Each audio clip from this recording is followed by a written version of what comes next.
কলকাতায় ছাত্রীকে গণধর্ষণের ঘটনায় সুপ্রিম কোর্টে আবেদন, আদালতের তত্ত্বাবধানে সিবিআই তদন্তের দাবি, নির্ধারিত সময়সীমার মধ্যে তদন্তের দাবি, নির্যাতিতার নিরাপত্তা ও ক্ষতিপূরণের দাবি। জানা গিয়েছে সেখানে তৃণমূল সাংসদ কল্যাণ বন্দ্যোপাধ্যায় এবং বিধায়ক মদন মিত্রের বিতর্কিত মন্তব্যের উল্লেখ রয়েছে।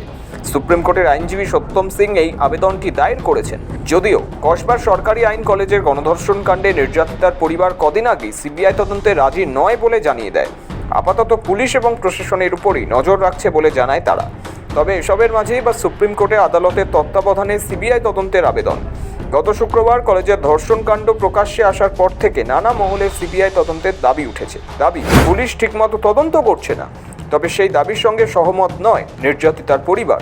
ঘটনা প্রকাশ্যে আসার পর থেকে নির্যাতিতা এবং তার পরিবারকে হুমকি দেওয়া হচ্ছে বলেও শোনা যায়, যে কারণে পরিবারকে সুরক্ষা দিতে আর্জি জানানো হয় সুপ্রিম কোর্টে। যদিও হুমকি প্রসঙ্গে নির্যাতিতার পরিবারের তরফে জানানো হয় যে তারা কোনো হুমকি পায়নি। তাদের এখন শুধু একটাই দাবি, দোষীদের সর্বোচ্চ শাস্তি হোক। এদিকে কসবার ঘটনা নিয়ে কলকাতা হাইকোর্টে জনস্বার্থ মামলা দায়ের করতে চেয়ে দৃষ্টি আকর্ষণ করেছেন আইনজীবীরা। একাধিক জনস্বার্থ মামলার আবেদন জানানো হয়েছে। সেই সঙ্গে দ্রুত শুনানির আবেদনও জানিয়েছেন মামলাকারীরা। হাইকোর্টের বিচারপতি সৌমেন সেন এবং বিচারপতি স্মিতা দাসের ডিভিশন বেঞ্চ জানিয়েছে দৃষ্টি আকর্ষণের প্রয়োজন নেই।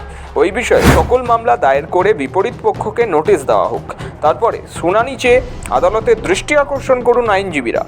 আগামী বৃহস্পতিবার এই মামলাগুলির শুনানির সম্ভাবনা রয়েছে। ব্যুরো রিপোর্ট, সময়, কলকাতা।